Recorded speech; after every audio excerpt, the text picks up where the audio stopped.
Olá, meu nome é Augusto César Maia, sou psicólogo. Estou aqui para fazer um convite especial para a igreja de Tatuapé, a igreja da Moca. Estaremos no dia 12, sábado, à tarde, às 16 horas, com uma programação especial, programação da Escola de Paz. E nesse dia nós vamos estar falando sobre relacionamento conjugal, mas um relacionamento conjugal numa época de pandemia, onde você está vivendo um momento mais intenso do seu relacionamento, né? Então estamos convidando você, esteja aí preparado, convide também outros amigos, outros casais que você conhece. Escola de Paz da igreja de Tatuapé, igreja da Moca, dia 12 às 16 horas, encontro você lá. Um abraço.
Ai, que alegria ver vocês. Muito bom estar aqui. Muito bom estar aqui com vocês de casa também. Estendo a vocês nosso feliz sábado, nosso abraço. Se você não pode estar aqui, nós estamos aí chegando na sua casa. Que Deus te abençoe, esteja com vocês. E que todos nós possamos ter um sábado feliz, abençoado, sentir a presença de Jesus e render a Ele a nossa celebração, a nossa adoração por tudo que Ele é e tem feito em nossas vidas. O tema de hoje será família e relacionamento familiar. E não tem nada nesse mundo melhor do que estar bem em família, do que você chegar em casa e falar: ai, que bom que eu cheguei em casa, que delícia chegar em casa e poder descansar. O meu marido, às vezes, ele fala assim: nossa, eu fico pensando que às vezes eu passo na volta do trabalho em frente a uns botecos, tá cheio de cara, e ele fala assim: olha, a família deve ser muito ruim, hein? Pro cara preferir ficar no boteco do que voltar para casa, deve ser muito ruim. Então, eu espero que você prefira estar na sua casa a qualquer outro lugar, porque é muito bom estar em família, e quando Deus faz parte dessa família, melhor ainda. Eu quero aproveitar para lembrar a todos vocês que sábado que vem, às 16 horas, ainda sobre esse tema familiar, nós teremos aqui Escola de Pais. No final eu conto mais para vocês, então não deixem de acompanhar todo o nosso programa de hoje, e eu quero te convidar para orar comigo. Vamos orar para começar? Amado Jesus que estás nos céus, louvado seja o seu nome. Muito obrigada por tudo que o Senhor fez e tem feito em nossas vidas, mas principalmente nós o adoramos por quem Tu és. Nós te louvamos porque o Senhor é o Criador, mantenedor, o Senhor é o próprio amor, e que tão generosamente nos dá esse amor, tão generosamente cuida de nós, seus filhos, tão generosamente nos salvou e nos resgatou para que possamos viver contigo eternamente. Que nós possamos aceitar esse seu sacrifício, a sua doação, e que nós possamos viver de acordo com a sua santa e bendita vontade. Aceita o nosso louvor e adoração nesta manhã, em nome de Jesus. Amém.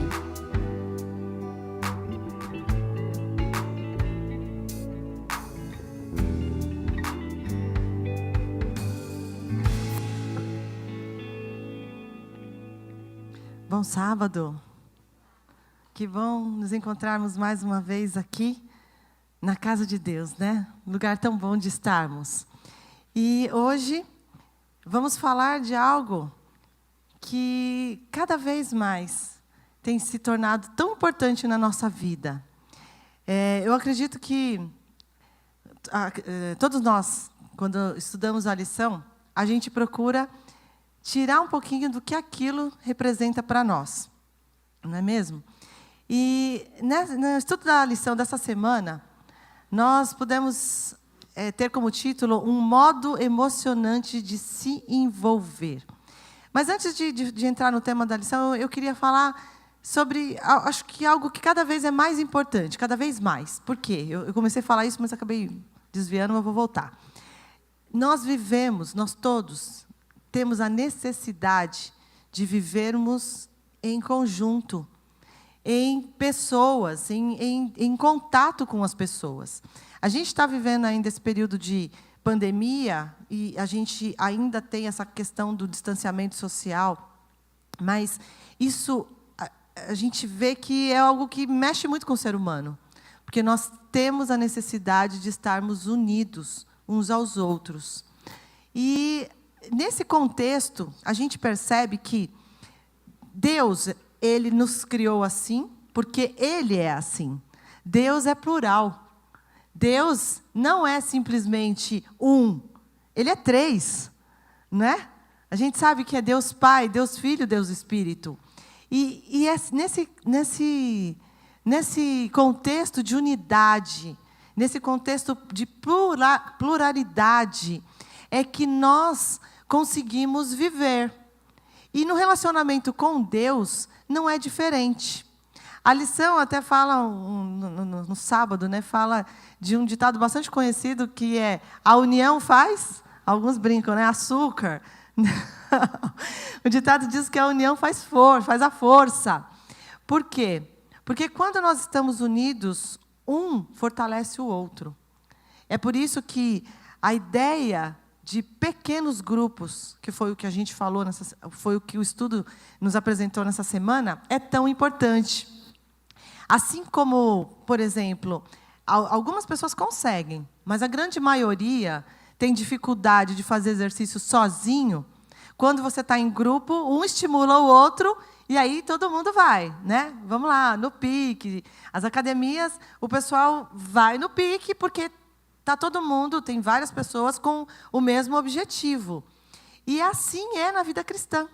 Não é diferente. Quando nós estamos unidos E em grupo menor, isso favorece ainda mais. Quando nós estamos num grupo menor, um fortalece o outro, um estimula o outro. E essa é uma ideia divina, porque desde o princípio, desde a criação do mundo, em que Cristo, juntamente com Deus, o Espírito Santo, fizeram parte de todo esse processo de criação e também de redenção de todos nós, Deus estabeleceu, então, vamos ficar juntos, vamos crescer espiritualmente juntos. A lição vem nos trazendo também a ideia dos pequenos grupos na Bíblia, né? Como que isso acontece? Desde lá do tempo de Moisés, quando o povo de Israel saiu do Egito, era muita gente.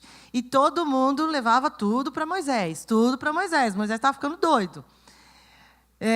Deus usou Jetro, seu sogro, para falar: Moisés, espera aí, não funciona desse jeito. É necessário que se dividam em grupos.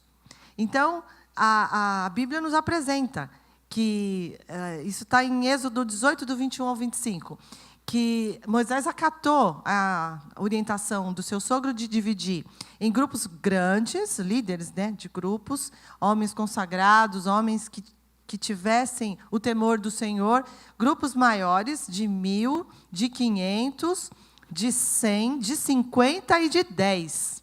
Vocês acham que, de todos esses grupos que eu citei aqui, qual era o que mais funcionava, que mais as coisas conseguiam caminhar melhor? O grupo de 10. O grupo de 10. Por quê? Quando você está num grupo menor, você consegue ouvir e entender melhor o que está acontecendo com o outro. Quando você está num grupo maior, já fica mais difícil. Mas o legal dessa divisão de grupos que a Bíblia nos apresenta é que, quando o grupo de 10 não conseguia resolver o problema, aí ia para o grupo de 50. Quando o problema estava no de 50 não resolvia, ia para o grupo de 100. E assim sucessivamente. E só em último caso, vamos dizer assim, chegava em Moisés. Mas essa ideia de grupo nos mostra que as coisas caminham e funcionam melhor quando a gente se divide em pequenos grupos para alcançar o conjunto maior. A mesma coisa se aplica na igreja. A igreja é o corpo de Cristo, né? E como um corpo, nós temos as mesmas características. A igreja, o corpo de Cristo, tem as mesmas características de um corpo humano. E aí a gente vê, por exemplo, que existem o grupo de sistemas digestório, cardiovascular, respiratório e esquelético. Nós temos aí grandes 4 grupos que funcionam dentro do nosso organismo, né, do nosso corpo. Pode-se dizer que algum desses grupos é melhor do que o outro? O grupo respiratório é melhor do que o grupo cardiovascular? Não, nenhum grupo, porque um depende do outro. Da mesma forma, o corpo de Cristo, ele tem a necessidade de que pequenos grupos, como se fôssemos órgãos, né, eles trabalhem num objetivo comum, que é o bem-estar, né? Assim como o nosso corpo, todos os órgãos trabalham para o bem-estar geral da nossa saúde, na igreja não é diferente. E nós podemos enxergar os pequenos grupos dentro da igreja quando a gente olha para os departamentos. Quando você vê, por exemplo, a ASA trabalhando, então eles estão reunidos, um pequeno grupo, pensando nas necessidades do próximo, nas necessidades das pessoas que passam, que têm aí a falta de alguma coisa. Elas estão buscando o quê? Um objetivo, num grupo menor, buscando um objetivo maior. Nós temos outros departamentos, departamento infantil, departamento de diáconos, departamento de comunicação e tantos outros. Cada pequeno grupo buscando, de alguma forma, trazer um benefício focado, mas para o bem de todos. E qual é o fundamento de pequenos grupos. A escola sabatina, inclusive, é um pequeno grupo também. Quando a gente se reunia, né, no formato antigo, a gente se reunia em classes, né? E aí cada um podia expor um pouquinho do que entendeu, de qual visão ele teve daquele determinado assunto. Todos esses pequenos grupos que eu estou citando aqui, eles têm como objetivo nos fortalecer individualmente, a nossa fé, e ajudar com que, da forma nós estando, quando a gente está mais fortalecido, a gente consegue expandir isso para outros. Quando a gente não está bem, você não vai conseguir levar mais nada para ninguém. Então, é sempre de dentro para fora que os pequenos grupos funcionam. E é interessante que Ellen White comenta: a formação de pequenos grupos como base de esforço cristão foi-me apresentado por aquele que não pode errar. Ela está falando que foi Deus quem apresentou essa proposta. Se há na igreja grande número de membros, convém que se organizem em pequenos grupos a fim de trabalhar, não somente pelos membros da própria igreja, mas também por aqueles que não o conhecem, que não conhecem a Cristo.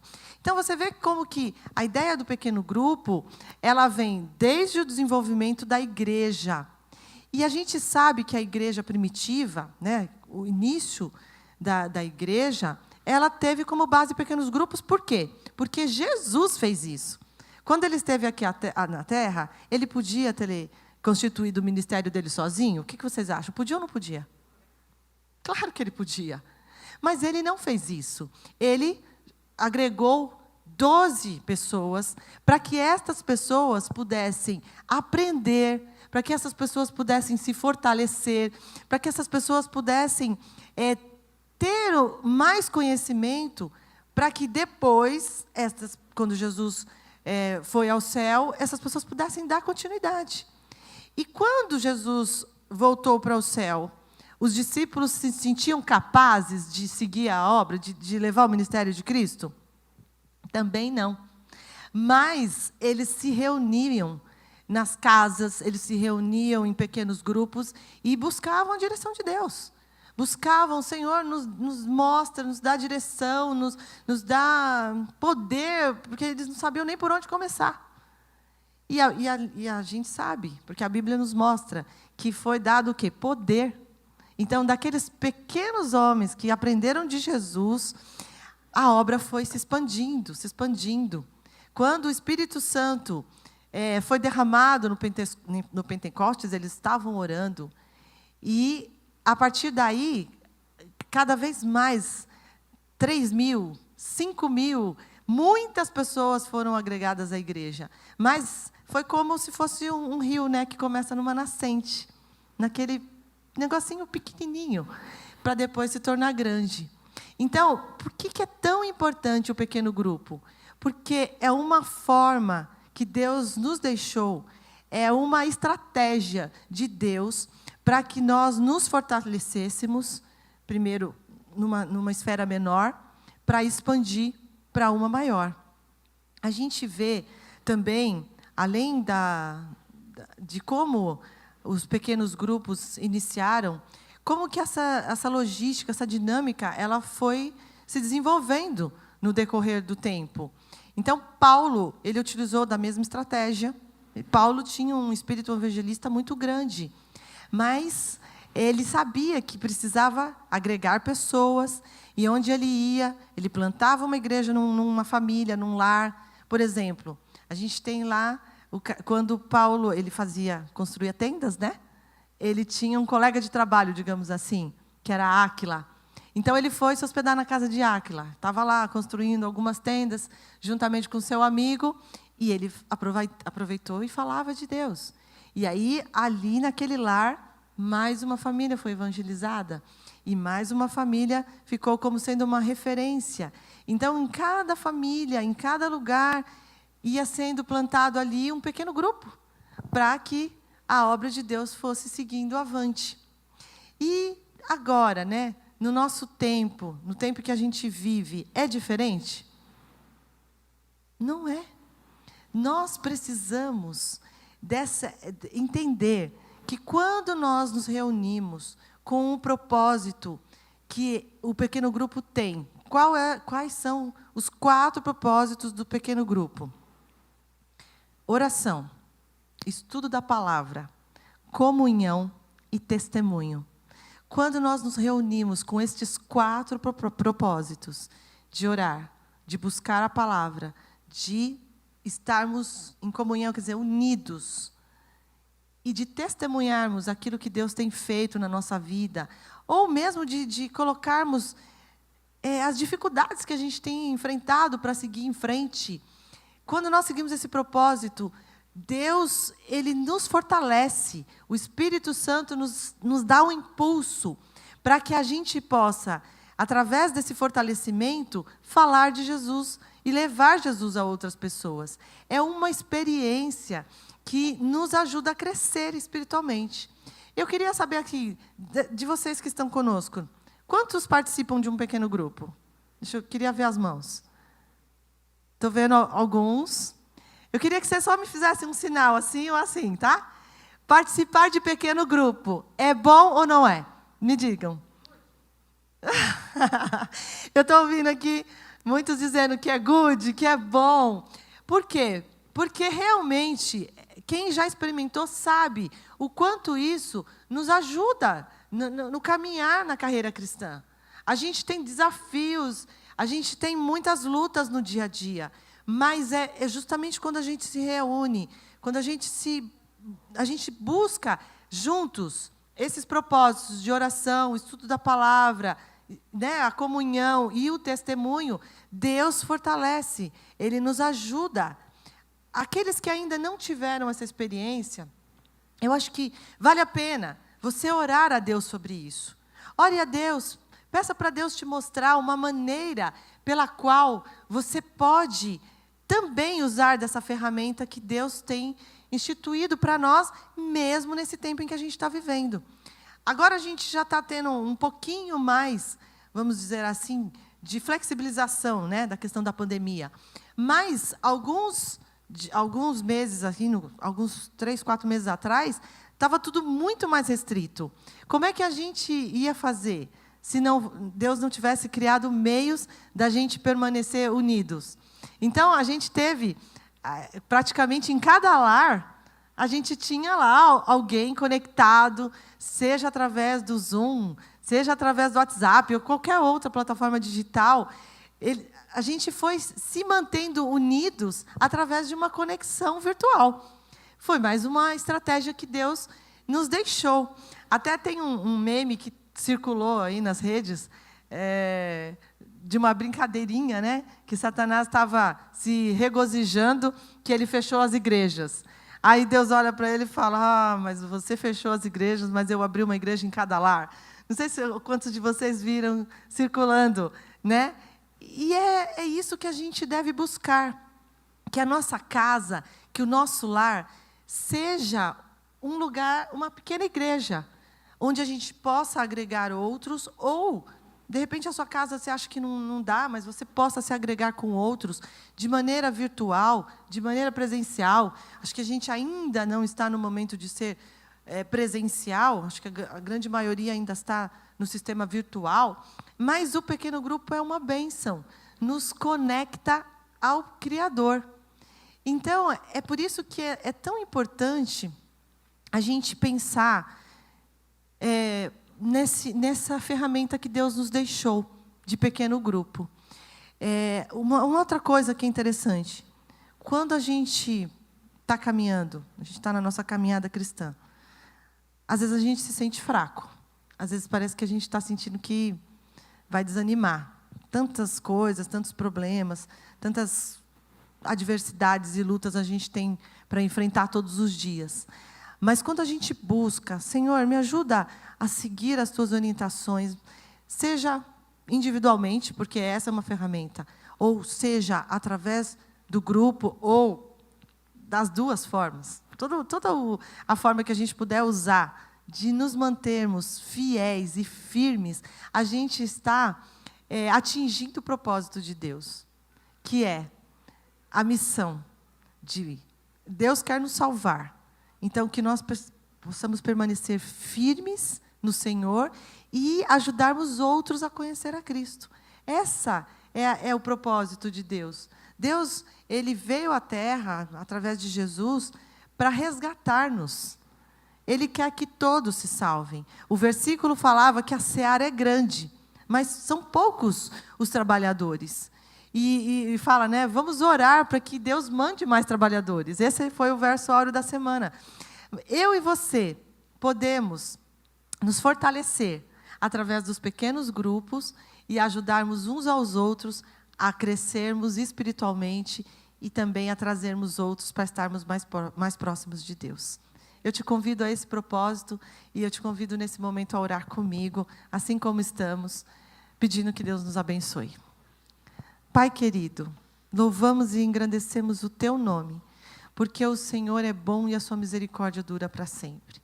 Te agradecemos porque o Senhor tem usado de todas as maneiras e estratégias para que a gente permaneça firme, para que a gente não desista do caminho e das bênçãos maravilhosas que o Senhor tem para a nossa vida, até que Jesus volte e possamos viver contigo eternamente.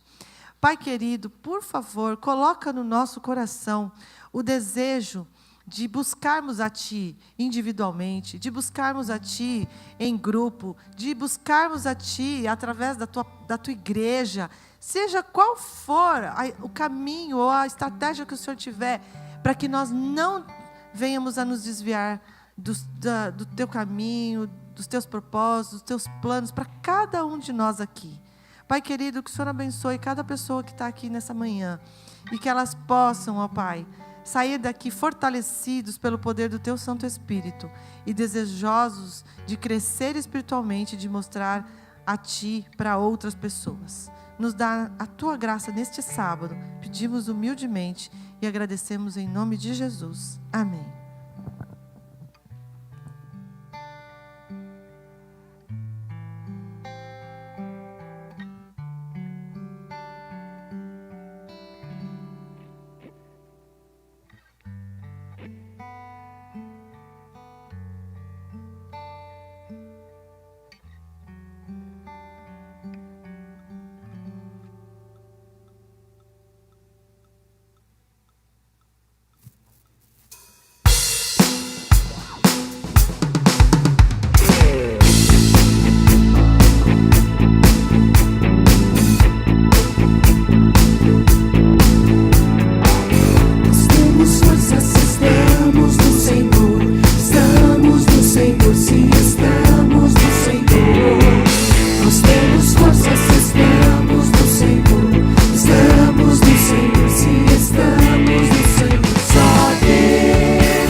Feliz sábado.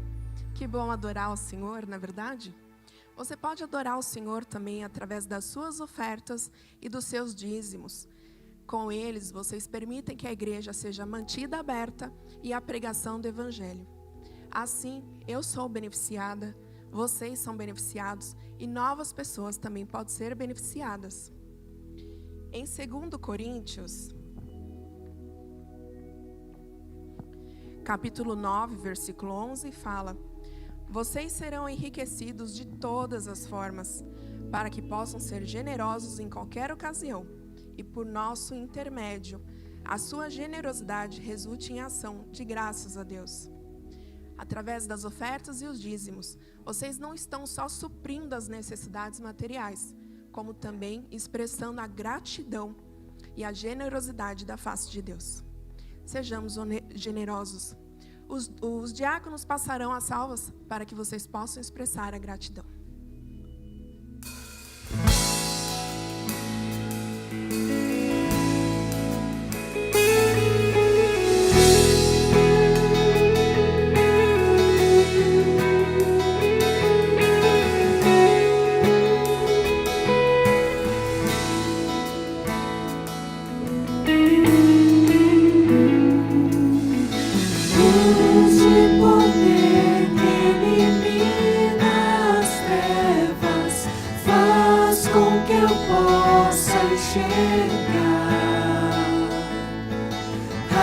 As maravilhas e toda a beleza que foram feitas para mim. Vim para adorá-lo, vim para exaltá-lo, vim para dizer que és meu Deus, tu és meu Pai querido, digno de honra, és maravilhoso para mim.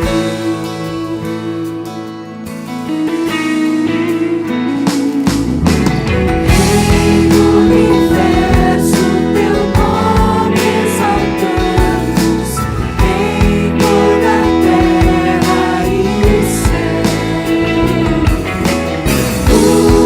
Humildemente nasceu neste mundo, veio sofrer por amor.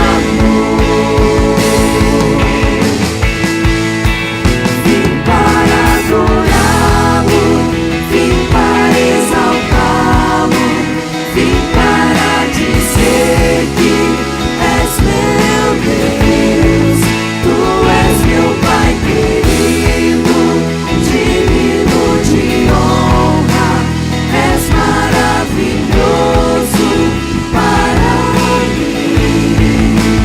Vim para adorá-lo, vim para exaltá-lo, vim para dizer que és meu Deus, tu és meu Pai querido, digno de honra, és maravilhoso para mim.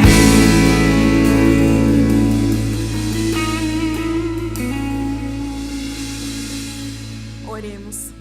Senhor nosso Deus, Pai querido, graça te damos. Senhor, receba essas ofertas, receba nossos dízimos, como forma de expressão do nosso amor, da nossa gratidão. Que ela possa atingir o maior número de pessoas e que seu evangelho continue sendo pregado. É em nome do teu Filho amado que eu te peço e já te agradeço. Amém.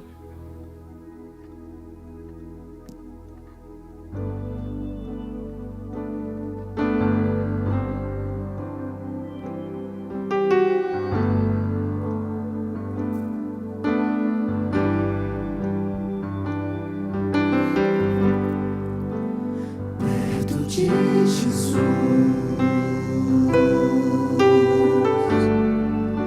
sempre quero estar. Tudo que eu preciso, Pai, sempre encontro encontro junto a ti. Quero aqui ficar, nunca me afastar. E ao me abraçar, Senhor, sinto teu amor por mim. Tu és o meu Deus, quero só a ti.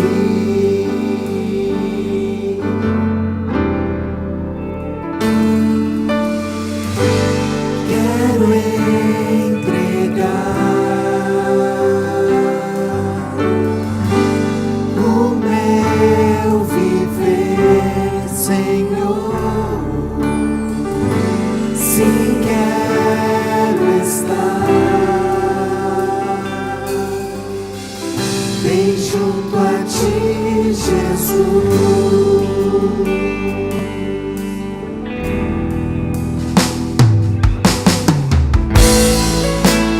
Perto de Jesus,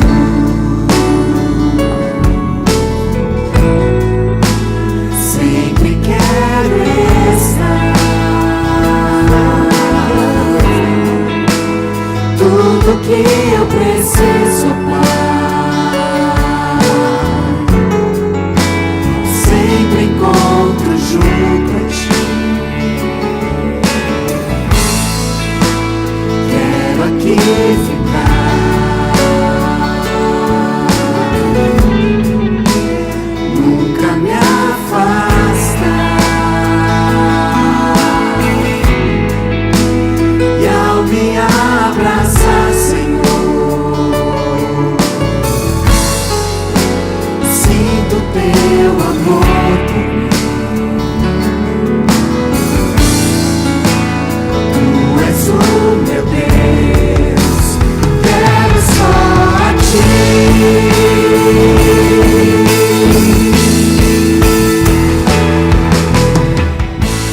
Quero entregar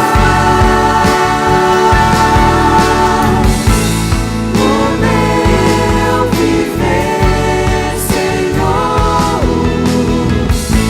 Se quero estar bem junto a ti, Jesus. Quero entregar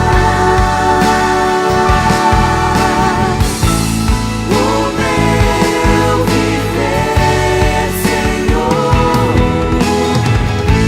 Se quero estar bem junto a ti, Jesus. Bem junto a ti, Jesus.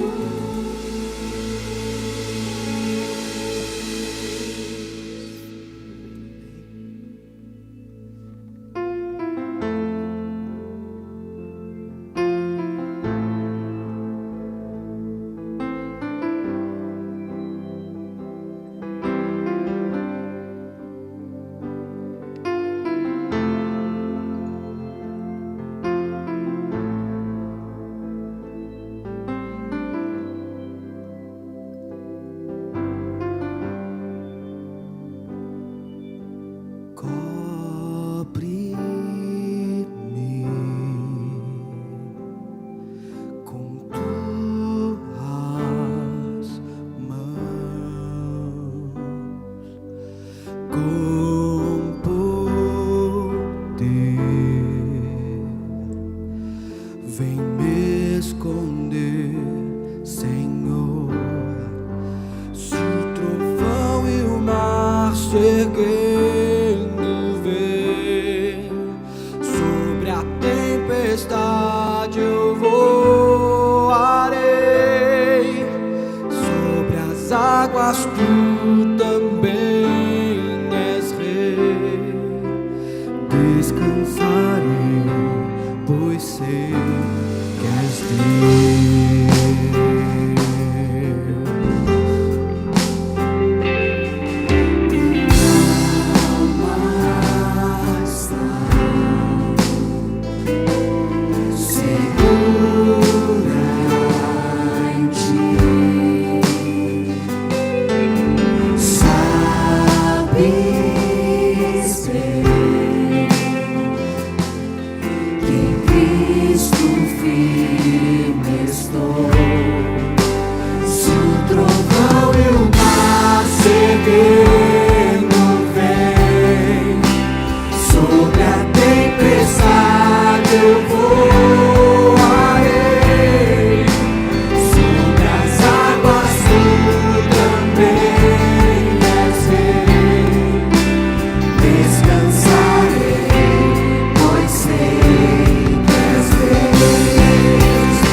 E aí? E quando o trovão e o mar vêm, e a tempestade é forte, e você se balança, e você meio que parece perder o alicerce, continua descansando em Deus? Continua acreditando que Deus é Deus? Eu tenho um camarada que eu gosto bastante. A gente não se vê muito. E a gente até brinca, né? A gente não, eu com ele, mas como amigo, que amigo, a gente não precisa se ver muito. Mas sempre quando se vê, é amigo. A chapa é boa.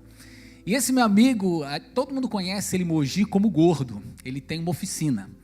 E não é bullying, não é nada não. Se você perguntar assim, e aí, como é que é teu nome? É Gordo. Não sei nem como é que é o nome dele, todo mundo chama ele assim. E eu tive com ele esses dias na oficina dele, de vez em quando eu vou para Mogi, e aí eu passo lá na oficina dele, só para dar um oi, para dar um abraço, conversar um pouco com ele. E eu fui durante a semana agora lá com ele, a gente conversou. E quando foi ontem, eu mandei um recado para ele, ele falou assim, Flávio, estou muito triste, minha tia morreu, 68 anos, tem os filhos moram ainda com ela, é uma pessoa muito querida, e eu estou muito triste. Sabe o que aconteceu? Tempestade, trovão, o mar veio. E aí? Descansa? E aí? Descansarei, pois sei. Continua assim, nesses momentos? Eu mandei um recado para ele, a esposa dele me respondeu o recado, e ela chorando no recado. E aí ela falou assim, mas Flávio, ela é cristã, ela falou assim, eu sei que ela é uma pessoa boa, que Deus preparou algo para ela. E eu mandei o texto para ela que diz que quando os olhos não veem, que os ouvidos não ouvem, nunca ouviram, que nunca o coração penetrou, que Deus tem preparado. E esse versículo, juntamente com que e enxugará dos olhos toda lágrima, já não haverá mais morte, já não haverá mais dor, foi o que eu e meus irmãos escrevemos naquelas flores que colocam, né, em cemitério, na morte do meu pai, naquele arco de flores, esse versículo, que eu e meus irmãos colocamos. Enxugará dos olhos toda lágrima. Sabe o que acontece? É isso que Deus quer para a tua vida. É isso que Deus quer que aconteça para você. Esse é o momento da oração intercessora, e a minha oração intercessora hoje é por esse meu amigo Gordo e pela esposa dele, Manu. E a minha oração também é porque eu tenho alguns pedidos assim tão especiais no meu coração. Eu sei que você também tem os seus pedidos especiais. Eu sei que também você tem coisas que você precisa receber de Deus. E sabe, esse é o Deus. Descansarei, pois sei que és Deus. É esse o Deus. É o Deus que traz paz, mesmo na tribulação.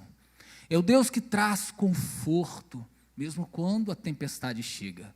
E quando você está com esse Deus, chega, e chega para todo mundo. E chega forte, mas você descansa, porque sabe que está com Deus.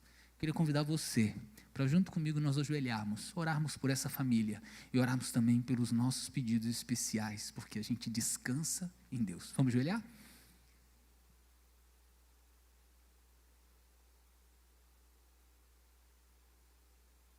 Deus soberano que estás nos céus, Pai maravilhoso, o Senhor que é digno de todas as coisas, o Senhor que é soberano sobre tudo, entra, meu Pai, nessa igreja, entra, Senhor, nos nossos corações, entra, Senhor, na nossa mente, cuida, meu Pai, porque confiamos em Ti, Deus poderoso que estás nos céus, vá lá visitar a casa do Gordo, visita, Senhor, a casa da Manu, visita aqueles parentes, visita os filhos, dê, Senhor, paz, faz com que eles possam descansar em Ti.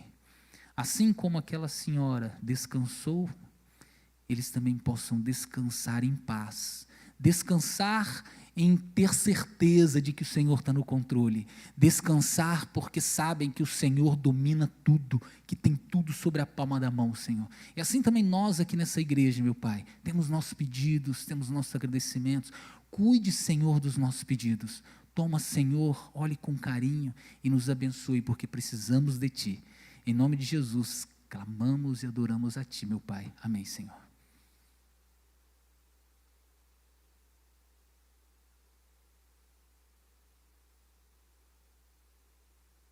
Eu quero conversar com vocês hoje sobre algo incrível, difícil.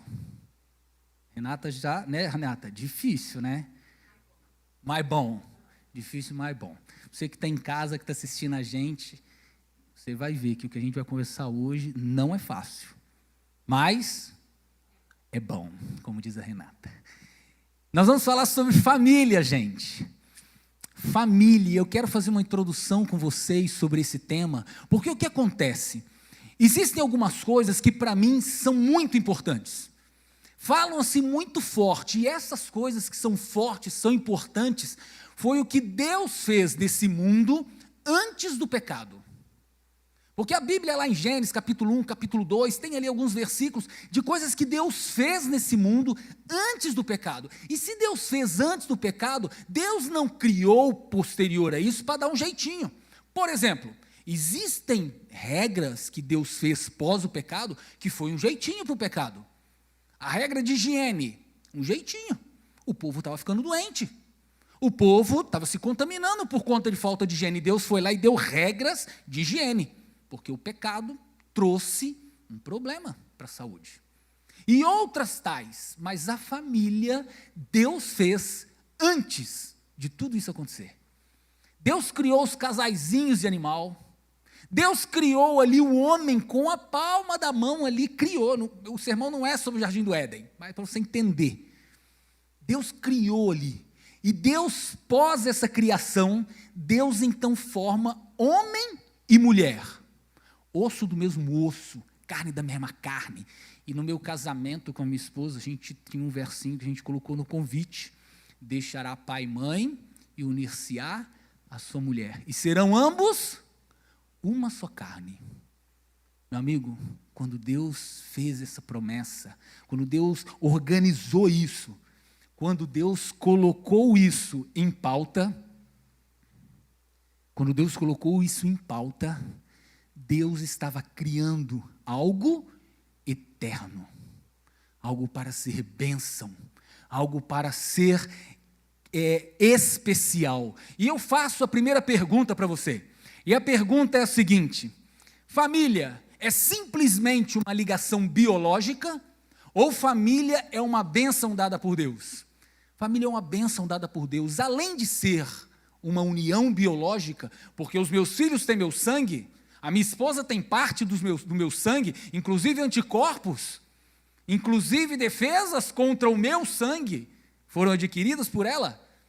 A família, além de tudo isso, carne da carne, osso do osso, a família é algo que Deus fez, é algo que Deus instituiu, é algo que Deus formou, é algo que Deus organizou, e você precisa respeitar isso.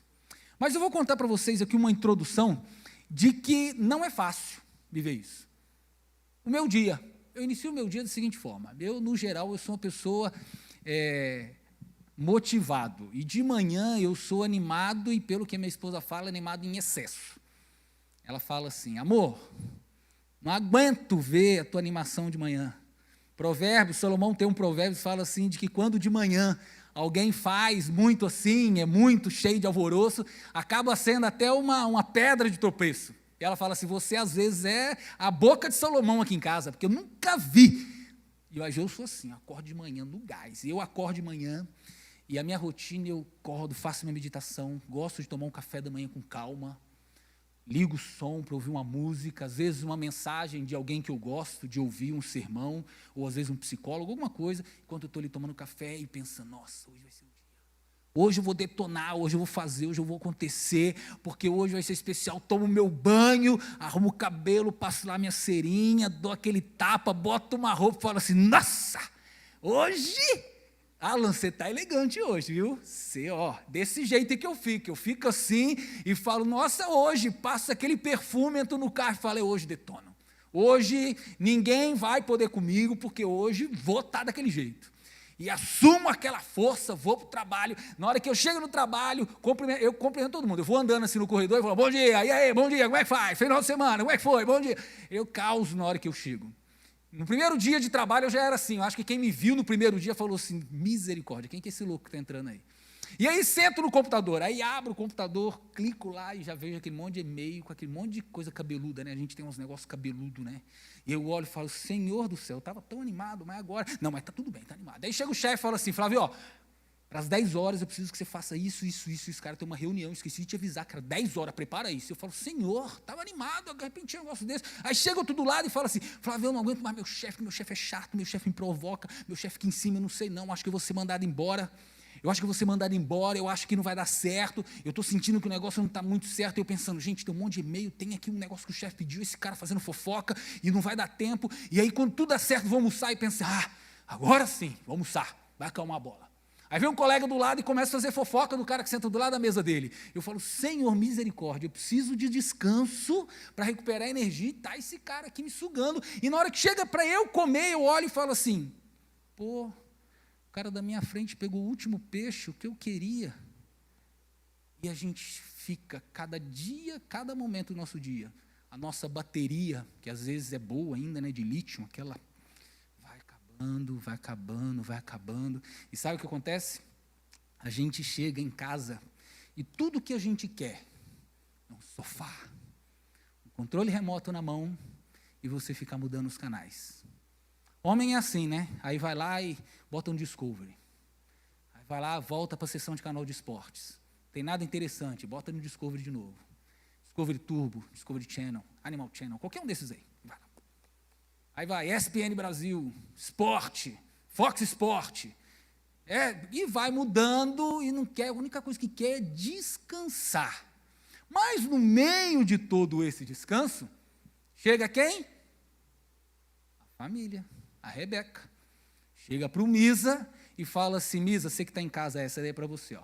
Chega para o Misa e fala assim, papai, eu preciso contar, eu preciso que você saiba, eu preciso que você entenda, eu preciso que você... Porque hoje meu aluninho, meu amiguinho, ele me provocou, me bulinou, e a professora me passou uma tarefa de casa, e a tarefa de casa é muito difícil, e eu não consegui fazer, a mamãe não pôde me ajudar, e eu quero que você me ajude. E começa a disparar, e o cara, eu preciso descansar, eu preciso de sossego, e essa criatura não para de falar um minuto. Não mesmo. Não para de falar um minuto. E aí chega a esposa. Meu amor, preciso te contar. O supermercado está muito caro. Foi no supermercado que você me dá para comprar, não deu para comprar nada. Porque desse jeito, como é que a gente vai fazer? A despensa está vazia, você me libera, você está um pão duro. Eu preciso de mais dinheiro, porque não dá. Eu fui fazer minha unha e precisa ver, aumentou demais as coisas. A manicure agora aumentou. E olha, você precisa conversar com seu filho, porque olha, recebeu uma advertência na escola. E aí só eu que tenho que tomar conta, você precisa falar com ele. E aí o cara, eu preciso de paz. Mas ele não tem. Mas o problema da esposa e o problema da filha, do exemplo que citei? Não, meu querido. Sabe qual é o problema? É que você pegou toda a tua energia e gastou ela com a fofoca que vieram te contar e que aquilo consumiu a sua energia da fofoca. Você gastou a sua energia com um cara que veio falar mal do chefe, você não está mais querendo que ninguém fale mal de ninguém contigo, que ninguém traga mais problema, porque durante o dia você consumiu a sua energia de problemas. E você não quer mais ouvir, porque tudo que você quer é sossego. Mas, meu amigo, o lugar mais importante da tua vida é na tua casa. Lá é o lugar mais importante. Eu já contei aqui e vou contar de novo, porque, olha, é uma coisa que marcou a minha infância. Meu pai se formou muito tarde. Meu pai se formou com 36 anos. Quando ele se formou, já tinha os 3 filhos. Eu, o Alessandro, mais velho, eu do meio e o Betinho, mais novo. E a vida era complicada naquela época. Meu pai trabalhava durante o dia, horário comercial, saía do trabalho, ia para a faculdade, chegava em casa por volta das 11h30 da noite, ficava ali, fazia a gente dormir, namorava minha mãe, toda aquela coisa, né, que precisa ter numa família. Ia dormir por volta de 00h30. 3 horas da manhã ele acordava para estudar para a faculdade, porque ele já tinha feito o colégio há muito tempo, a escola há muito tempo. E não sabia tudo que estava acontecendo na faculdade. Então, ele acordava às 3, estudava das 3 até às 4h30. 4h30, ele se arrumava para sair de casa às 5. Era essa a rotina do meu pai. E por diversas vezes, não foi nenhuma nem duas, minha mãe deixava a gente acordado, esperando meu pai chegar. E quando meu pai chegava, a gente ficava revezando e ia até a porta para escutar. A gente morava num apartamento e era no 2º andar, mas subia de escada. No Rio de Janeiro, no 2º andar, então a gente ficava ouvindo para ver se escutava os passos, se estava ele chegando à porta, e por diversas vezes, minha mãe revezava a gente, levantava a gente, para a gente olhar no olho mágico, e eu via meu pai, em frente à porta, fazendo polichinelo, fazendo flexão, organizando o rosto, melhorando, forçando o sorriso, para quando ele batesse na porta, quando abrisse a porta, a gente encontrasse quem? Alguém diferente desse aqui, ó. Alguém animado. Para deitar no chão, a gente subir de cavalinho e caminhar de cavalinho com a gente na sala e ouvir o que a gente tinha para contar e conversar com a minha mãe e ficar ali, sabe por quê? Porque meu pai entendia o valor da família. Essa foi a criação que eu tive quando criança.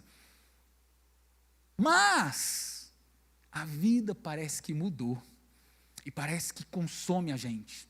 A rede social, as atividades, o digital, tudo isso suga uma energia que ela é dedicada para esse momento, quando a gente chega em casa. E eu queria que você entendesse que a sua casa precisa do seu melhor. O melhor de quando você acorda, bota uma roupa bonita, passa um bom perfume e sai de casa agitado para enfrentar o dia e ser sucesso. Essa é a energia que a tua família precisa quando você chega em casa. Essa energia, cheiroso, essa energia de bem arrumado. Ah, mas o dia consome perfume, amigo, carrega um perfuminho ali dentro da bolsa, carrega dentro do carro, antes de chegar dentro de casa, dá um toque, dá uma ajeitada, chupa uma balinha para chegar com um hálito legal na boca. Meu pai chupava cravo, fumava, a gente não gostava do cheiro de cigarro, chupava cravo, ficava mordendo cravo, chegar em casa e ter um hálito bom. Porque eu queria entrar num tema com vocês, e vocês precisam entender comigo um ponto antes desse tema. A Bíblia, ela não foi para um tempo. A Bíblia não foi escrita, lá no passado era assim. A Bíblia não é machista. A Bíblia não faz distinção de pessoas. A Bíblia não discrimina as pessoas. A Bíblia é a palavra de Deus, e a palavra de Deus é uma palavra eterna. A palavra de Deus é uma palavra que não muda. A palavra de Deus é uma palavra que não se destrói com o tempo. Ela é uma palavra que permanece sempre, e é sempre viva. E dentro desse pensamento, eu queria te convidar para que você pudesse acompanhar comigo algumas dicas que a Bíblia dá. E aí eu vou falar primeiro aqui, eu sei que os homens vão olhar ali o texto e vão falar assim, isso aí eu sabia. Você é uma desobediente, você é uma pessoa que não me respeita, você é uma pessoa que não vem na minha. Está aí, ó, está lá o Flávio, está pregando, está vendo? Tá vendo? Mulher deve ser obediente ao seu marido. E olha só o que fala aqui. Esposas, obedeça ao seu marido como você obedece ao Senhor.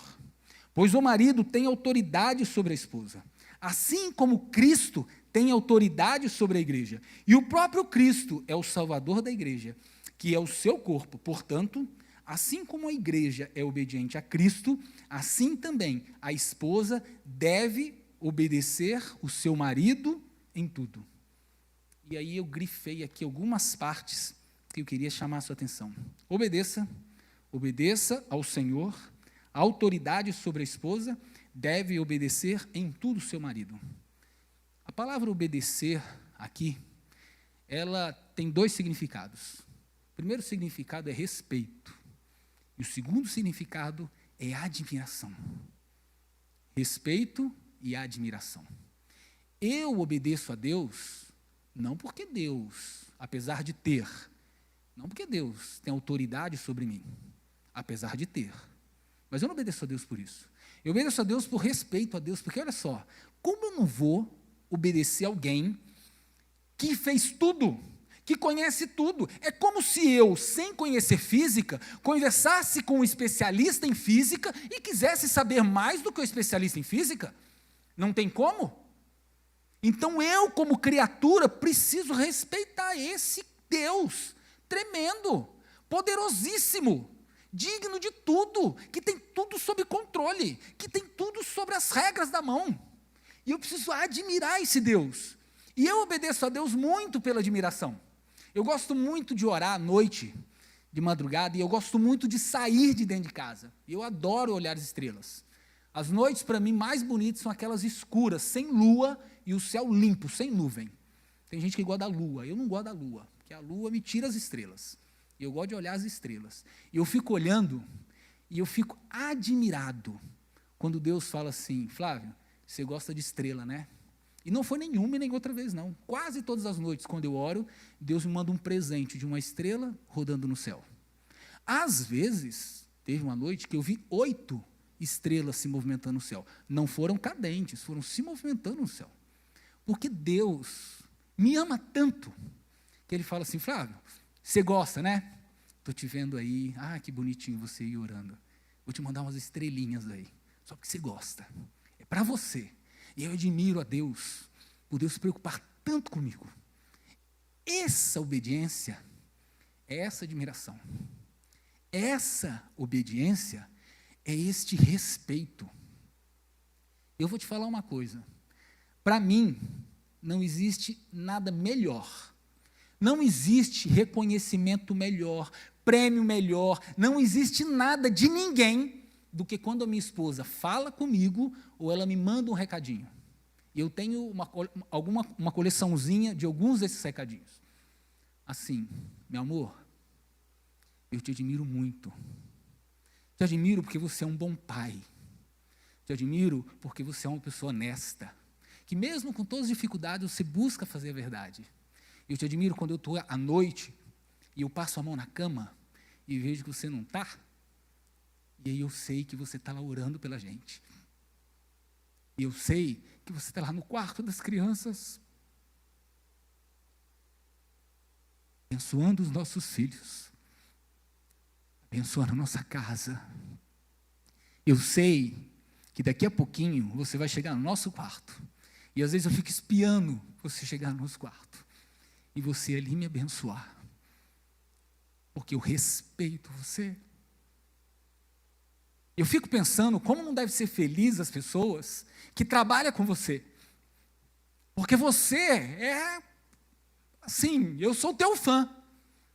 Você é a melhor pessoa que tem. E eu até brinco com ela, falo assim, amor, pode mandar mais vezes, viu? Que quando eu recebo uma dessa daí, parece que eu botei a capa, eu tirei de perto a criptonita e virei um super-herói. Então pode fazer mais vezes. Mas ela fala assim, não pode fazer sempre não, porque senão vira carne de vaca e se acostume e aí perde o efeito. Então, tem que ter a dosagem certa. Sabe por quê? Porque o homem que representa Cristo em casa, ele é um homem que é respeitado em casa. Ele é um homem que é admirado em casa. E quando a palavra de Deus está falando aqui que deve obedecer como obedece ao Senhor, meu amigo, obedecer a Deus é muito fácil. Porque vou eu querer dar uma de Deus e não obedecer a Deus? Vai eu querer achar que sei mais do que Deus e não topar o que Deus está falando? Então, quando a Bíblia fala aqui que a mulher deve obedecer ao marido, da forma como está aqui, é que o marido precisa ser dentro de casa como Cristo. E aí a mulher sábia, ela fala assim, não, pera um pouquinho. Como eu não vou obedecer ou não vou respeitar, admirar um homem como esse? Como eu não vou contar para ele os meus problemas? Como eu não vou pegar, dividir informações com ele, pegar dicas com ele? Porque essa pessoa, ele é o reflexo do caráter de Deus aqui nessa terra, com todos os defeitos, com todos os problemas, com todas as falhas. Não tem ninguém perfeito. Pelo contrário, eu tenho pena de mim mesmo, de tão ruim que eu sou, de tão fraco que eu sou, de tão pecador, caindo no mesmo pecado toda hora, caindo nas mesmas falhas toda hora. Isso aqui não está falando em perfeição, aqui está falando em busca de se parecer com Deus, em busca diária de se parecer com Deus, de contemplar Deus e falar, Senhor, eu preciso mudar, eu preciso ser diferente, buscar isso. E isso se busca com oração, com temor a Deus, com confiança em Deus. Então, meu querido, se você quer ter esse respeito, essa admiração da tua esposa, eu dei para você aqui a dica teológica e a dica prática. Porque eu tenho quase mais de 20 anos de casado. Tenho 2 filhos, grandes já. Gabriel está ali atrás, 16 anos, maior do que eu. E a Flavinha, que está passeando com a amiga hoje. Eu tenho experiência. Eu não estou falando aqui de algo que eu não vivo só na teoria para vocês. Estou falando do que eu sei que faz a diferença. Do que eu sei que é importante. E agora, A dica aqui vai para as esposas, para os maridos. E fala o seguinte: marido, ame a sua esposa, assim como Cristo amou a igreja e deu a sua vida por ela. Ele fez isso para dedicar a igreja a Deus, lavando-a como água e...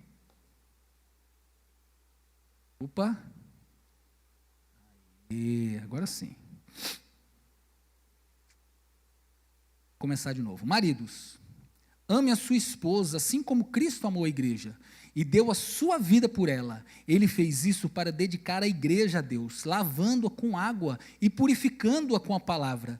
E fez isso para também poder trazer para perto de si a igreja, em toda a sua beleza, pura, perfeita, sem mancha, sem ruga ou qualquer outro defeito. O homem deve amar a sua esposa assim como ama o seu próprio corpo. O homem que ama a sua esposa ama a si mesmo. E eu, mais uma vez, fiz aqui alguns destaques. Diz o seguinte: poder para trazer para perto. O amor do homem deve trazer a esposa para perto. Deve colocar ela no lugarzinho e falar assim: olha, eu encontro nesse o meu homem porto seguro. O homem, assim como Cristo ama a igreja, deve ver beleza na sua esposa. Deve ver pureza na sua esposa. Deve achar ela perfeita. Sem as manchinhas, sabe, que a idade vai pegando, vai trazendo as manchinhas. Sem as rugas que vão acontecendo, os cabelinhos brancos, ou qualquer outro defeito. O homem que ama a sua esposa, ama a si mesmo. Este amor. Mas, às vezes, a idade vai chegando, e você olha a esposa e fala assim: ih, tá barangando, hein? Já não é daquele jeito. Tem uma de 20 ali na academia, misericórdia. Pai da glória. Ela não tem manchinha, não tem ruga, o cabelinho está arrumado. Eu estou aqui em casa. Meu amigo, não é esse aqui o amor que a Bíblia está falando, não. Não é esse o amor que um homem de verdade deve ter. Não é esse o amor de um homem. Um homem com H maiúsculo mesmo, esse tipo de homem. Esse tipo de homem que está meio fora da moda, sabe? Esse tipo de homem que é íntegro. Esse tipo de homem que a Bíblia está falando aqui. Você é assim, esse tipo de homem? Esse é o tipo de homem que foi criado por Deus. Um homem que ama a esposa, que independente das circunstâncias, ache ela bela, que toma ela com cuidado, que vê as vantagens, que não enxerga os detalhezinhos da idade. Um homem que admira, que fala quantas vezes forem necessárias por dia, que a ama. É esse homem. E aí, eu não queria dar o exemplo de que uma mulher quer. E ontem à noite, eu falei com a minha esposa assim: amor, eu quero que você prepare uma coisinha para você falar o que uma mulher precisa. E eu nem sei o que ela vai falar. Eu vindo para cá hoje, falei assim, pensei, misericórdia, ela pode quebrar o sermão agora. Eu não sei o que ela vai falar, a gente não alinhou, mas ela vai falar o que uma mulher precisa. E o que você, homem, e eu precisamos fazer.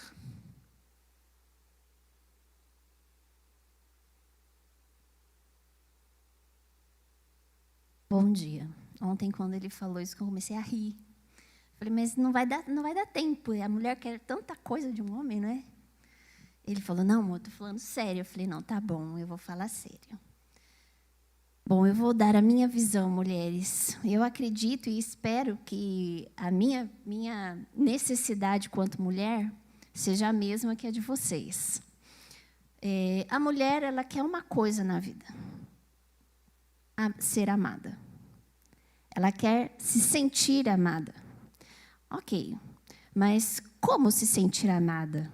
Né? O amor é uma coisa assim tão ampla e as mulheres são extremamente complexas. E tão ser complexo somos nós. Né? Às vezes nem nós sabemos direito aquilo que nós queremos.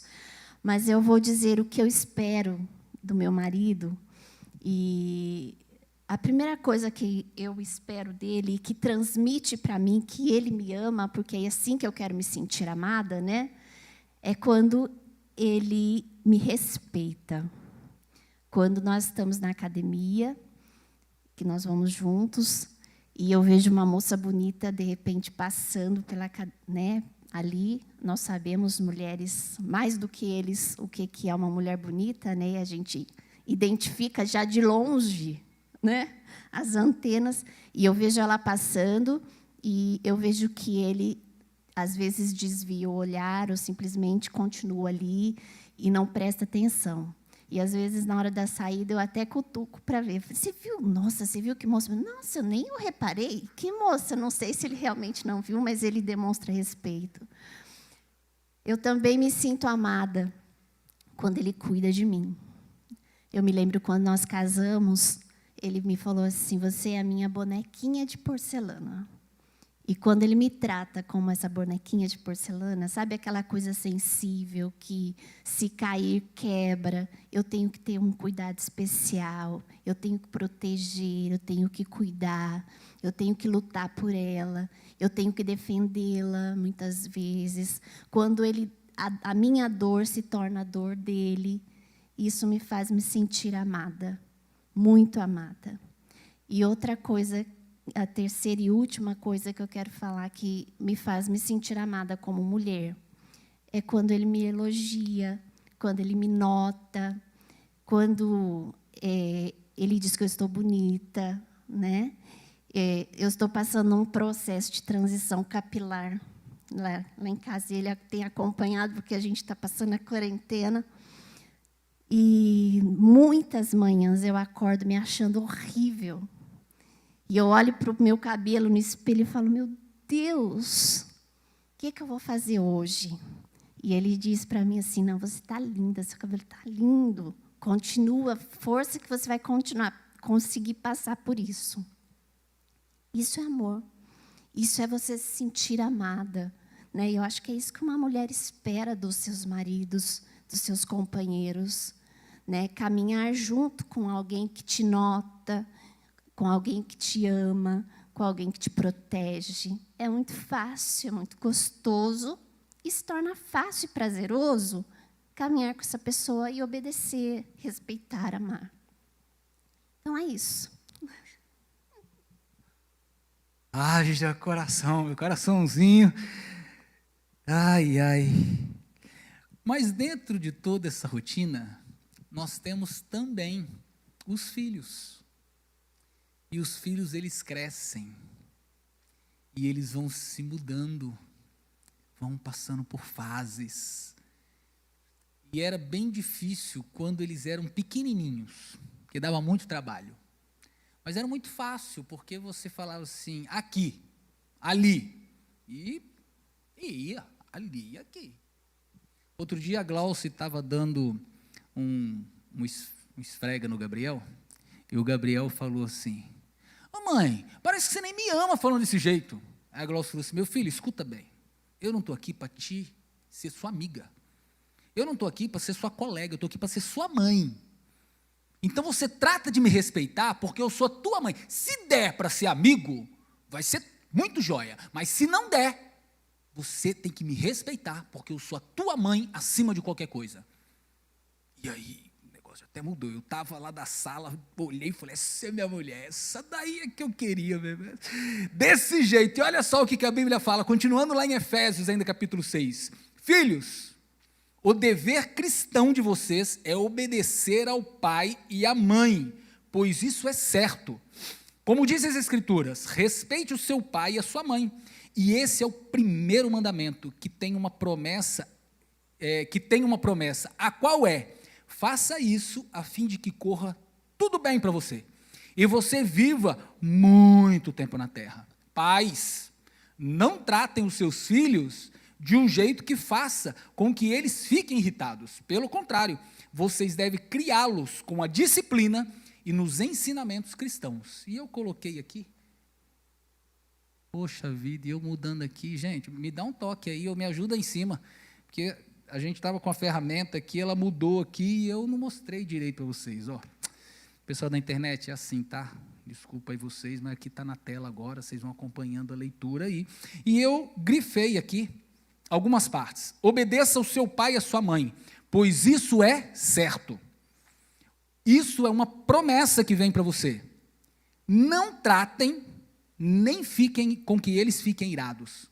Vocês devem criá-los com a disciplina e nos ensinamentos cristãos. Os filhos é a maior preciosidade que existe na vida de um homem. É a coisa mais importante. Assim, eu não consigo me ver sem os meus filhos. Não consigo pensar sem os meus filhos. Eu conheci uma pessoa recentemente, né? Então, se é recentemente, agora, né? Recentemente. Que, cara, como o cara é gente boa. Eu penso num cara gente boa. Eu não conhecia, a gente conversou alguns minutos, e quando eu cheguei, nós entramos dentro de casa, eu falei com a minha esposa, amor, que cara gente boa. Que cara bacana. E ele me contando a vida dele, me contando como é que era, ele é casado faz pouco tempo, e aí ele falou assim, não, e aí, poxa, eu casei, porque assim, eu vi que precisava um pouquinho mais, e aí me casei, e a gente agora tem um filho, e é coisa boa demais. Eu falei, rapaz, você largou toda essa vida para entrar numa dessa, cara. E aí ele ficou assim, eu falei assim, cara, é brincadeira, porque eu vou te falar uma coisa, a coisa mais gostosa que tem, é você chegar em casa depois dos problemas, e você encarar uma Flavinha com aquele sorrisão na boca, que ela é assim, vindo e abraçando, chegar o Gabriel, que é um moleque maior do que eu, me chamar de migão, me dar um abraço e falar assim, papai, eu te amo. Não existe preço, recompensa, valor, dinheiro que pague isso. Não existe. Mas, assim como eu trouxe aqui a Glaucia, amor, você está linda, amor. Tá linda, eu estava ali te olhando e falei assim, misericórdia, essa mulher é top, tá linda. E eu queria chamar o meu filho, Gabriel, aqui, porque assim como ontem eu falei para a Glaucia, eu também falei para o Gabriel, e eu falei, filho, olha, é sobre isso, tem aí uns 2, 3 minutos, e você fala como filho, o que um pai, o que você precisa, qual é a necessidade que um filho tem. E assim, não pode vir aqui, mano. E assim, não precisa ficar de graça, não. Fala lá. Mostra o que é. Bom dia, gente.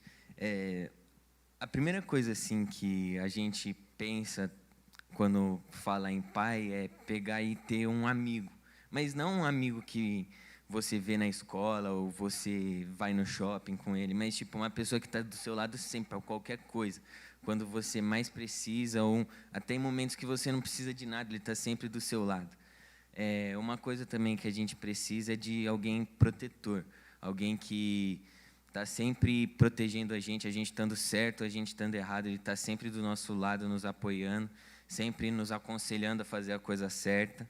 E a gente também espera de um pai uma pessoa justa, um juiz, uma pessoa que sempre vai tratar você com a maior justiça, que perante os pensamentos dele é justo. E é mais ou menos isso que a gente espera. E a gente espera muito amor, porque é o amor que a gente se desenrola todo para poder dar para eles também. Eu em casa, eu tenho uma palavra que eu uso, e que o Gabriel deve ouvir isso agora na quarentena, assim, um monte de vezes. Eu chego assim no quarto dele e falo assim, conta. Aí ele fala assim, papai, contar o quê? Já te contei tudo. Eu falei, não, conta de novo. Aí ele fala assim, papai, o Diego Alves está com Covid, não, porque o Flamengo não sei o quê, não sei das quantas, porque não sei quem perdeu, não sei o quê. Aí, de repente, ele entra, não, porque hoje tem aula de matemática, professor não sei o quê. Tá. Aí eu falo assim, essa eu não sabia, essa aí é nova. E aí falo com a Flavinha e fico o tempo todo contando. Conta. E é bom, né, quando a gente vê um menino assim, aí, maior que eu, gente. Olha aí, olha lá naquela câmera lá que pega na internet. Maior que eu, E a gente vê um menino desse tamanho ainda amando você, te respeitando numa fase difícil que é a adolescência.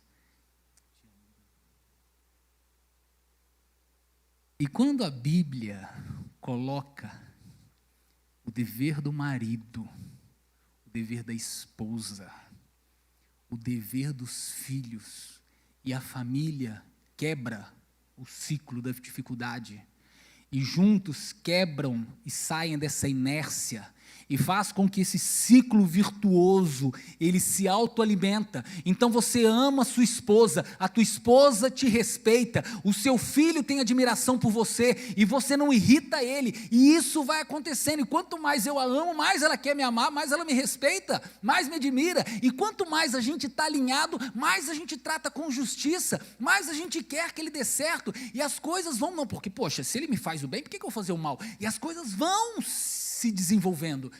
Mas é sempre assim, então acabou o problema? Lógico que não. Claro que não acabou.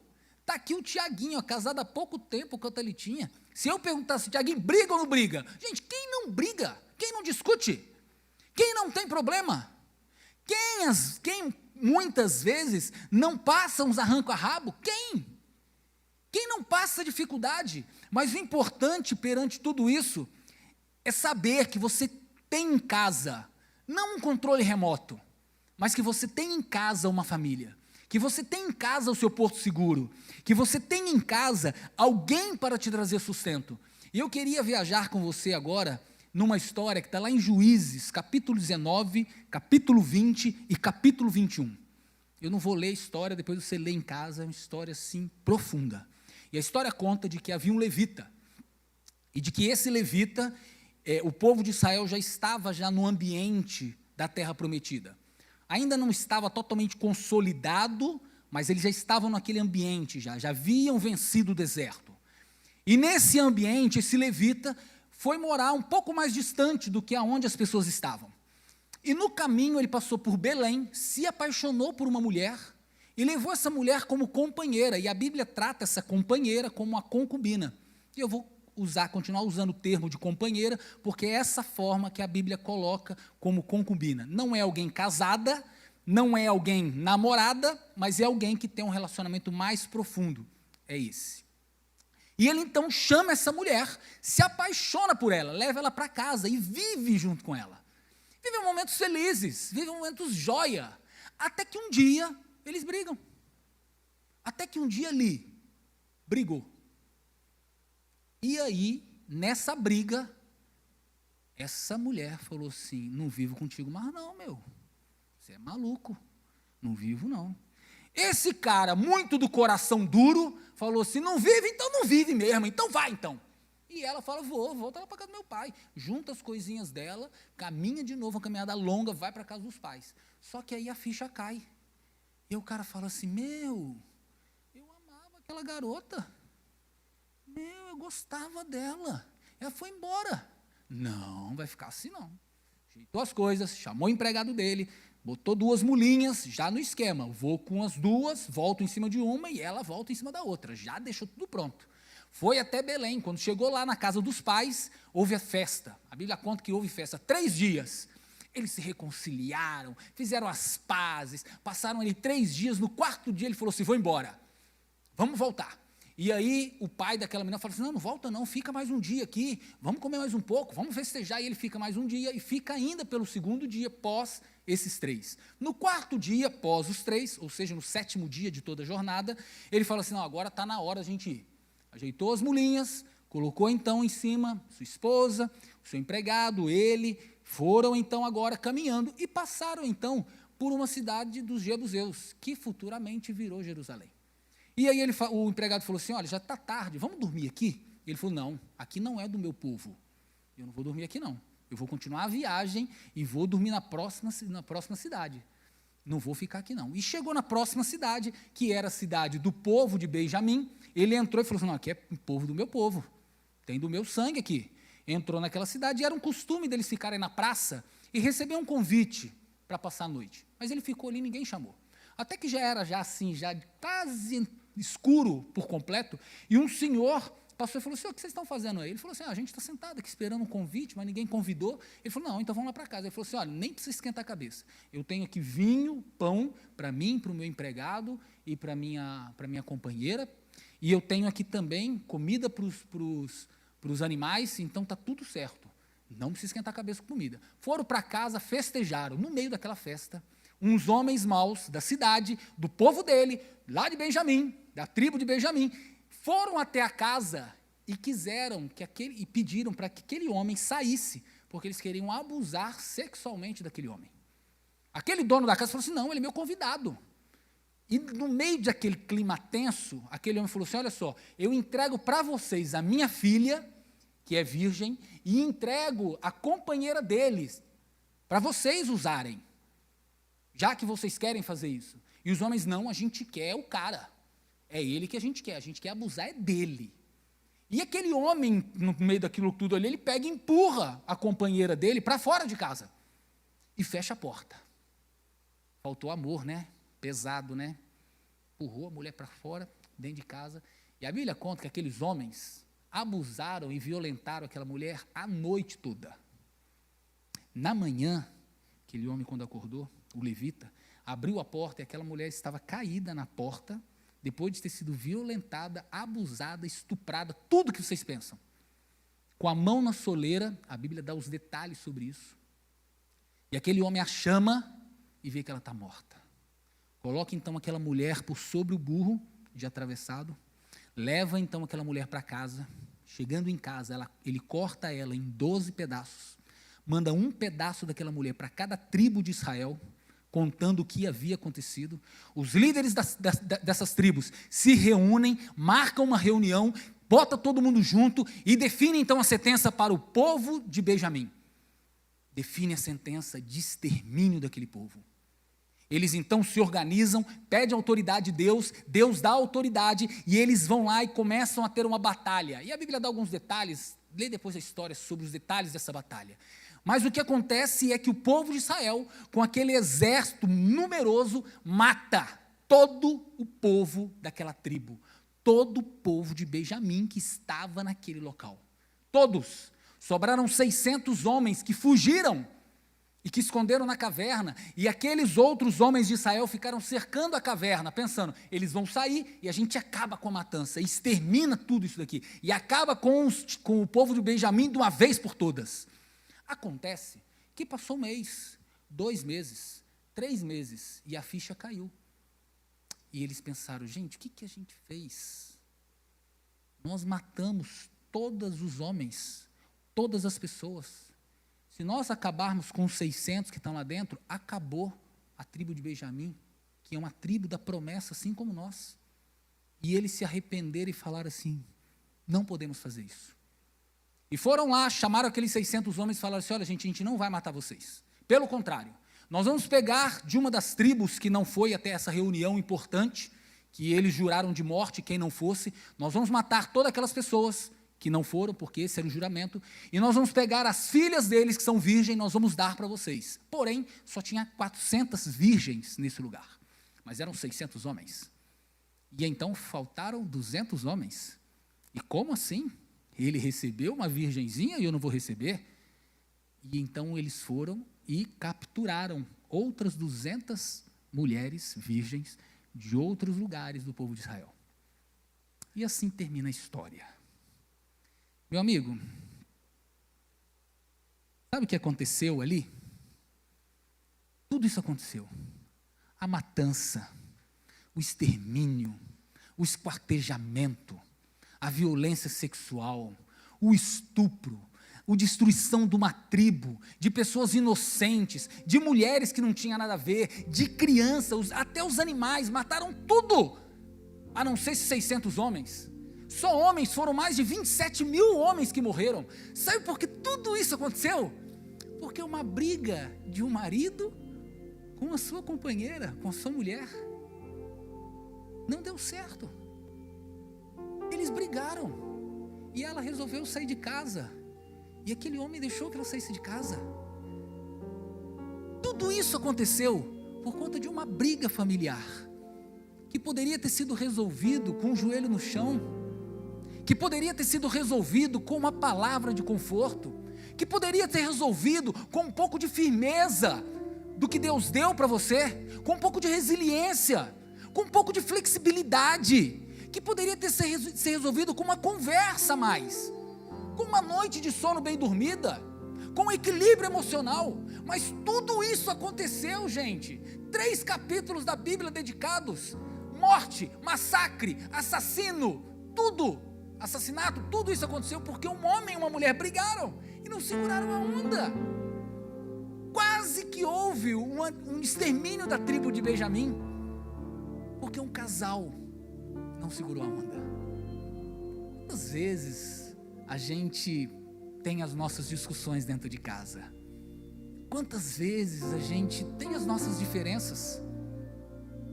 Mas olha, se você colocar os planos de Deus na sua vida, essas diferenças vão acontecer, vão continuar acontecendo. Os problemas continuarão acontecendo, as dificuldades continuarão acontecendo, as discussões vão continuar acontecendo, porque afinal de contas, nós somos seres humanos, afinal de contas, nós somos instáveis, afinal de contas, nós vivemos num lugar onde tem problema.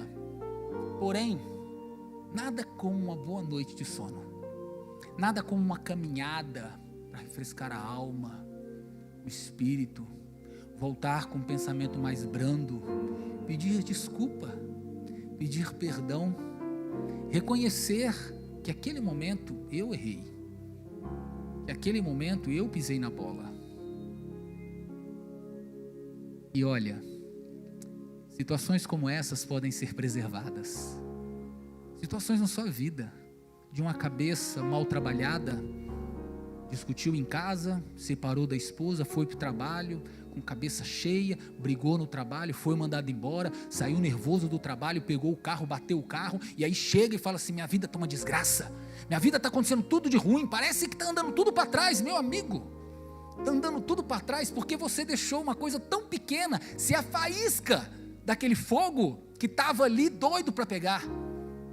Porque na nossa vida de família, existem alguns pilares, que é o amor. E o amor é o primeiro deles. O amor supera tudo. O amor está acima de tudo. O amor pode todas as coisas. Com amor, todas as cadeias são quebradas. Todas as dificuldades elas são transpostas. Tudo isso acontece. Mas além do amor, precisa haver respeito. Eu posso ir até aqui. Daqui para lá é falta de respeito. Daqui para lá eu não posso ir. Eu não posso gritar dentro de casa e xingando toda a minha família. Não posso, porque isso, mesmo que eu ame, eu falto com respeito. Eu não posso ficar olhando para as mulheres na academia, e eu me policio muito nesse sentido, porque assim como você, eu também sou homem. E se nós deixarmos os nossos olhos se desviarem, os olhos se desviam mesmo. Ou vocês estão achando que existem super-heróis? Não existe. E eu tenho a consciência de quando eu desvio os meus olhos. Quando a Glaucia fala que me vê, eu nem sabia que ela via. Porque eu faço para mim, não faço para ela. Eu faço para mim, porque eu preciso me respeitar. Eu preciso saber o meu limite, porque eu sei qual é a minha fraqueza. Eu sei o que os meus olhos têm vontade e que eu não posso deixar que a minha cabeça pensa. Eu sei quais são. Você sabe qual é. E isso está relacionado com respeito, com empatia. O que eu quero que faça para mim, eu vou fazer para o outro. Empatia, se colocar no lugar, se colocar na forma como a pessoa vê. Colaboração, ajuda, companheirismo e, acima de tudo, resiliência. Resiliência vem de duas palavras: flexibilidade e princípio. É como o bambu. Você dobra o bambu todinho. Ele é flexível, e quando você solta, ele permanece na posição original, porque ele é persistente, ele tem os princípios dele. E você precisa ser persistente no seu casamento. Você precisa ser persistente na sua forma de ver. Por diversas vezes você precisa ser flexível. Ser flexível não é perder o princípio. Ser flexível é ser flexível, mantendo os princípios. Ora vai ser você, ora vai ser o seu filho, ora vai ser sua esposa, ora serão todos, mas são segredos que a Bíblia dá. Que Deus possa abençoar você, meu querido. A família é uma instituição divina, dada por Deus, construída por Deus, feita por Deus, para que você possa ser feliz, para que você possa receber sorriso, abraço sincero, um colo gostoso. Que Deus possa acompanhar você, a tua vida, todo o seu caminhar. Eu queria convidar você a ficar em pé, porque nós vamos orar agradecendo a Deus, porque Ele é incrível e tremendo em nossas vidas. Pai poderoso que estás nos céus, bendito seja o teu nome, Senhor. Louvado seja o teu nome, porque o Senhor fez uma coisa incrível, que é a união de duas pessoas diferentes darem certo, Senhor. E isso acontece porque existe amor, existe respeito, existe compreensão, existe empatia, existe sinergia e existe resiliência, Senhor. Bendito seja o Senhor, meu Deus. Nos ajude, Pai, a entendermos os seus planos, os seus propósitos. Coloca, Senhor, sobre nós a tua mão, por favor, Senhor. Nos ajude a vivermos bem em família. Que a cada dia a gente possa se desenvolver e sermos melhores dia após dia. Que Deus possa nos abençoar, nos dar um sábado gostoso. E que o caminho de Jesus possa estar na nossa mente para caminharmos junto com Ele. E o Espírito Santo nos alertar para onde devemos ir. Obrigado, Senhor, no nome de Jesus. Amém. Deus abençoe você, meu querido. Que Deus te dê muitas coisas boas.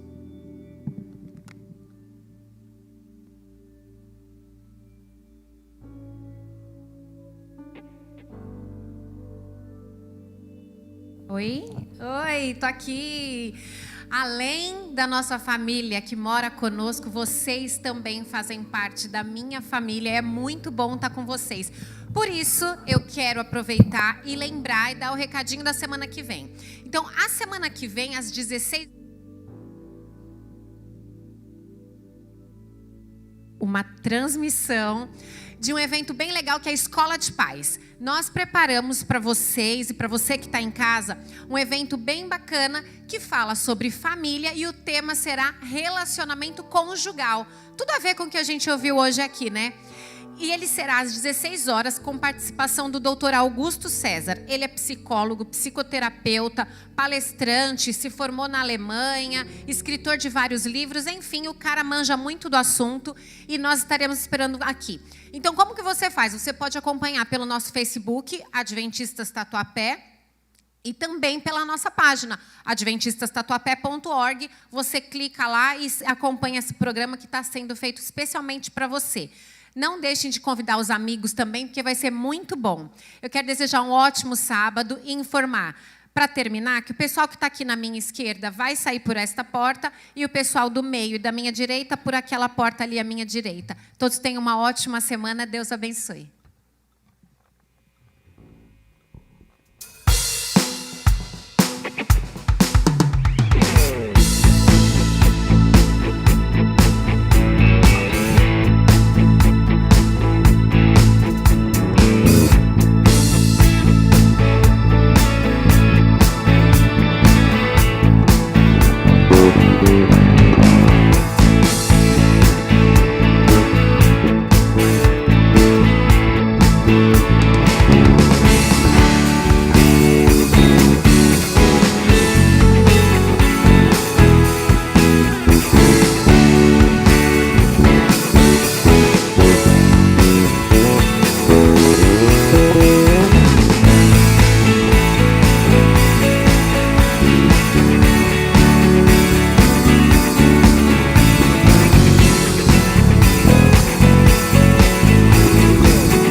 Olá, meu nome é Augusto César Maia, sou psicólogo.